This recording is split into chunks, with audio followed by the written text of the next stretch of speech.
In today's video, I'm going to be walking you through 7 game-changing lessons that I learned from competing in the Last Man Standing Ultramarathon just a few weeks ago. And before we get into today's video, if you haven't listened to the previous episode or seen the previous video where I describe my race recap experience and I walk you through the entire thing, go back and check that out so you have the full experience. Today is going to be very focused on the lessons that I learned and how you can directly apply them every single day. So a couple of things.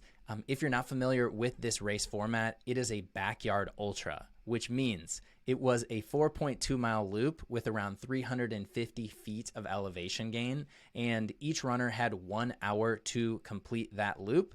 It started at noon on Saturday, and every hour on the hour, the time reset and a new lap started. If you completed the 4.2 mile loop in that 1 hour time period, you had the opportunity to continue running, and this race kept going until there was only one runner left. There were 250 people that started, ended up with just one runner, which I think he went, the guy that won, I think he went like over 140 miles, which is insane. But I did not do that. I ended up doing over 12 laps. I timed out on the 13th lap, and I ran 50.4 miles. So another thing that I wanted to mention is the reason why I do these events is to put myself in uncomfortable situations, to learn and to grow, but also have some space to reflect on what did I learn and try and apply these lessons to my everyday life as a husband, as a father, and as an entrepreneur. And you don't need to complete an ultramarathon in order to achieve or integrate these lessons that I'm talking about. My intention is to have this be super actionable for you. So the first lesson, let's get into it. First thing that I learned is detach from the outcome to find peace. So what do I mean by this? I have done endurance events for the past 10 years. I've done Ironman events. I've done 50K ultras, 50-mile ultras, 100-mile ultras. I've done ultra triathlons. I've done all of these big events. And leading up to it, pretty much every single time, I have gotten really nervous and really stressed to the point where sometimes I'm like so stressed and so nervous, it's like overwhelming. But this race was very different. Leading up to it, I didn't feel nervous. I kept expecting it to come, but I wasn't very nervous. And I think recently I've been going through a shift where I'm less focused on the outcome. And this race, my goals weren't necessarily to go a specific distance because I had never done this format before. I was doing it by myself. I really just wanted to go and like have the experience, push myself to a point where I learned something new or discovered something about myself, and I just connected with other people. And so with myself kind of detaching myself from a certain number of miles that I wanted to run, I think that's actually what led to the peace that I felt leading up to the race. And this is something that I've read about in a book called The Gap and the Gain by Dr. Benjamin Hardy, who's an organizational psychologist. And he talks about how the top high performers, they are not obsessed with the work that they're doing. They actually have something which is called harmonious passion, which is where you love what you're doing and you put yourself into it, but you're not so dependent on it that it is impactful to your self-worth or to your identity. And I experienced this in this race. So that's the first thing I would say is detach from the outcome in order to find peace. Second thing that I learned is the power of connecting with others.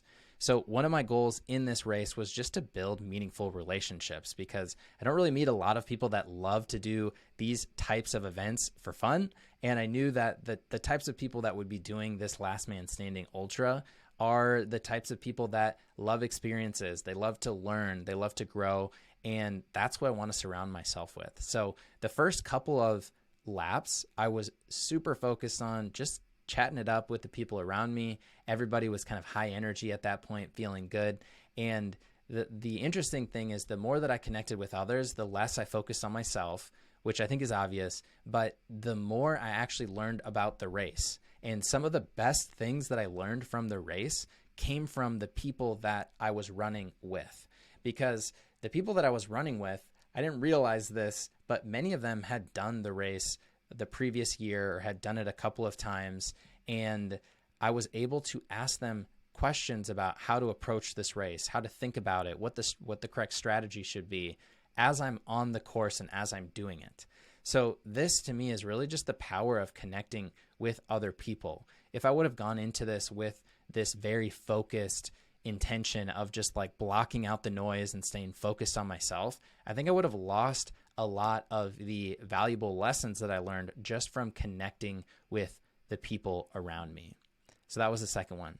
Third one, this was just like my mantra throughout the entire race, was just stay. So I knew in an event like this where you start a race at noon on Saturday and you don't know when it's going to end, because you're not really sure how far can I go.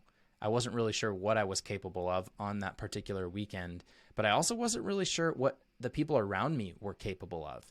I knew that there were some really good runners around me, but it's still one of those situations where you don't really know when it's going to end. And when you don't know when something is going to end, it can be really hard in the middle laps when you're starting to get fatigued to not jump to the future and assume that this is going to take forever.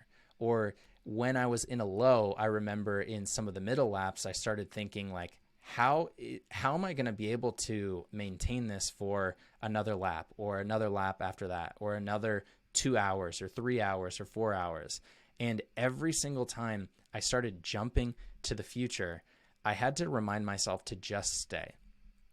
Just stay in the current lap. Just stay in the present moment. Just stay where your feet are. This was a huge takeaway for me, because this just became my mantra throughout the entire race.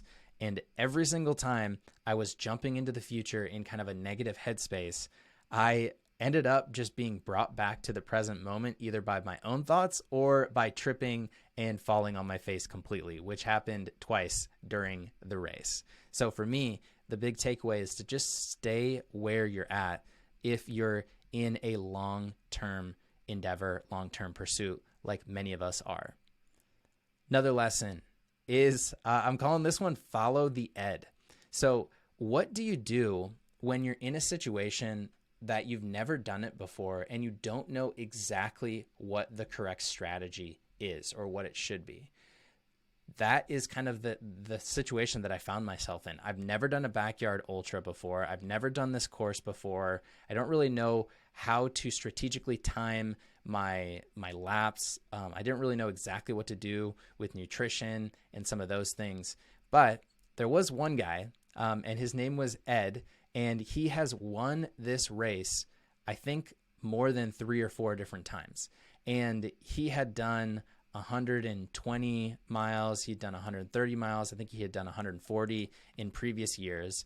And I knew what he looked like, and I knew that he was going to be one of the leaders. So instead of trying to figure out this strategy for myself, I just started in the earlier laps kind of following him. I was just kind of studying what was he doing, how was he approaching it.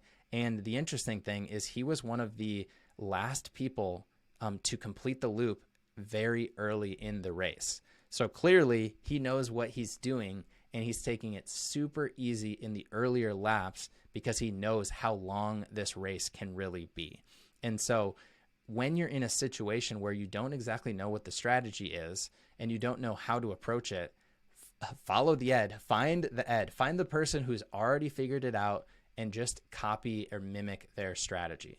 So because he was one of the slower runners earlier in the race, I really learned and really tried to remind myself to slow down, especially early in the race. So that was a big takeaway for me. Another one, use music to shift your state.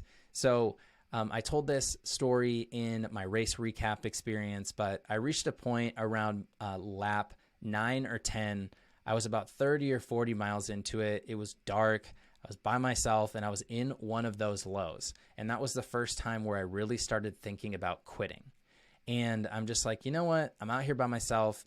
I've pushed for 30 or 40 miles. I feel pretty good about my performance. I think I'll just time out on the next lap. Like I think I'm done. Like I think I'm okay with that. Right when I had that thought, I got a text from my brother-in-law who just said, "Hey, was just talking to Emily, who's my wife. We believe in you. She wanted to send you this song." And he sent me a text with my favorite like hype song, which is Eminem's Rabbit Run. And this song, I was in such a low, but I put my AirPods in, I pushed play, and instantly this song came on and I started like feeling way more energy. I picked up my pace. I finished that lap within a few minutes, and it was almost like an instant shift that I shifted into this peak state. And I went from thinking maybe I should quit to I think I can win this whole thing. And that thought process was an actual thought that I had in my head, and it happened probably within 30 seconds. So I went from this absolute low of thinking that I should quit to thinking for some reason that I could win this entire race.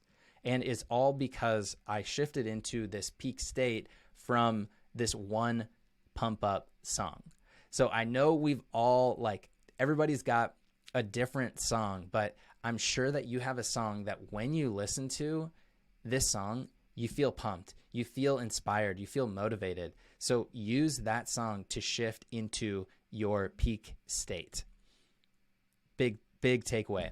Another lesson is satisfaction can knock you out. Satisfaction can knock you out. So one of the people that I met during this race, his name was Ben.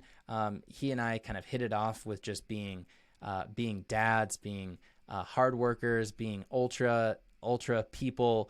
And he had done the race the previous year. And so I started asking him, like, what are some of the main things that I should know, and how should I be thinking about this race?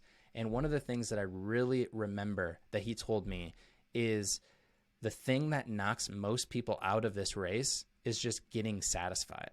So when you look at this race, a lot of people have an idea of what they want to accomplish during the race. For some people, it was completing a half marathon. For other people, it was a full marathon. For others, it was a 50K. For others, it was a 50 miler. For others, it was 100 miles. And then after that, even more. But the thing that knocks people out is once they reach their goal and they're satisfied. And as he described that to me, I'm like, oh, well, that's not going to happen to me because I'm just here for the long haul. I'm here to like learn and grow and just push myself as far as I can. But as I was in lap 10, 11, and 12, I started doing the math and I started thinking, I'm not going to be able to do this for much longer. If I can just get to 50, then I'll feel good about my performance. And sure enough, I pushed super hard to get to complete lap 12 within a few minutes of the time limit. I started lap 13 and I just knew I wasn't going to be able to make it. And I ultimately timed out on lap 13 after I completed 50.4 miles. And I think the main thing that knocked me out was satisfaction. And I think that can apply to a lot of us with our goals on an everyday basis. It is really something just to be aware of, that satisfaction, it can actually prevent you from pushing forward, and it can actually knock you out. And I'm not saying that the solution to that is to never be satisfied, because I don't think that is really good advice for a fulfilled, like high performing life. But I think it's just something to be aware of as you're watching this, as you're listening to this, is what role does satisfaction play in my goals? And the last one, which is the biggest takeaway that I had from this, which is a quote that I've heard, and I've learned this lesson so many times, but if you want to go fast, go alone. If you want to go far, go together. So last year in October, I did a 100-mile ultramarathon, the Hennepin 100, and that was in October. And that was one of the hardest things that I'd ever done at the time, but it didn't actually feel hard because I was doing it with my wife. She was one of my pacers and she was my crew. My brother was there. He was on my crew. He was pacing me. He ran over 20 miles with me. My wife ran over 13 miles with me. My parents were there. My girls were there. Some of my best friends were there. My manager, my previous manager at work, showed up and saw me about halfway through. And it was the hardest thing that I had ever done. It was 100 miles, but it felt effortless. It felt like more fun and more joy. And that's because I was doing it with the people that I loved. But that's one experience. Then this experience, I was doing this race basically by myself. I didn't have any crew there. I didn't have anybody filling up my water bottles. I didn't have anybody there kind of pumping me up in between the laps. And so it was really on me to kind of connect with the other people, the other runners, and the community around me. And as I was reflecting on this, I ran 100 miles and it felt effortless. And then this time I ran 50 miles and it was like hard to run 50. So what's the difference between those two things? In one side, I was doing it by myself, and the other side, I'm doing it with this team of people around me. And I think this is a really powerful takeaway for your everyday life is if you're trying to accomplish something great, like don't do it alone. Find the people, find your tribe, find those people that love you and support you and include them in the process. So those are some of the main things that I learned from the Last Man Standing Ultramarathon. Number one, just to recap all of this, number one, detach from the outcome to find peace. Number two, connect with others. Number three, just stay as your mantra. Number four, follow the ed. 5, use music to shift into a peak state. Number 6, satisfaction can knock you out. And number 7, if you want to go far, if you want to go fast, go alone. But if you want to go far, go together. These are the 7 lessons that I learned, but you can apply these lessons every single day with your own goals and dreams that you have, right? Maybe you're focused on trying to hit a specific number at work. Maybe you're trying to reach a certain distance in a race. These strategies that I shared with you today are 100% things that you can apply. So with the first one, when you're thinking about your goal, how can you detach from the outcome? The second one, who can you connect with to help you reach your goal even faster? Third one, just stay. Are you thinking too much in the future and thinking about all of the negative things that could happen? If so, adopt that mindset and that mantra of just stay. Number 4, following the ed. Who is the person that's already figured it out that you can model and that you can follow? The next one, music. What's like your song that you, like when you hear it, when it comes on, you just light up? Play that song today. Play that song this week and see what happens. Satisfaction knocking you out. Think about what role does satisfaction play for me and how does it prevent me from reaching my goals? And then the last one, really focusing on that team aspect. Don't try and do it yourself. It will be harder and it will be less enjoyable. That has 100% been my experience so far in doing this race. And I just wanted to say thank you for listening. If you are somebody who is interested in applying these strategies that we talked about on a daily basis for you in reaching your goals, just go ahead and send me a DM. Send me the word grow on Instagram, or you can book a call with me. We can get on a free coaching call and help you kind of come up with a personalized plan to adopt these strategies. But that is what I have for today. And until next time, I want you to remember that with grit and gratitude, you can do anything.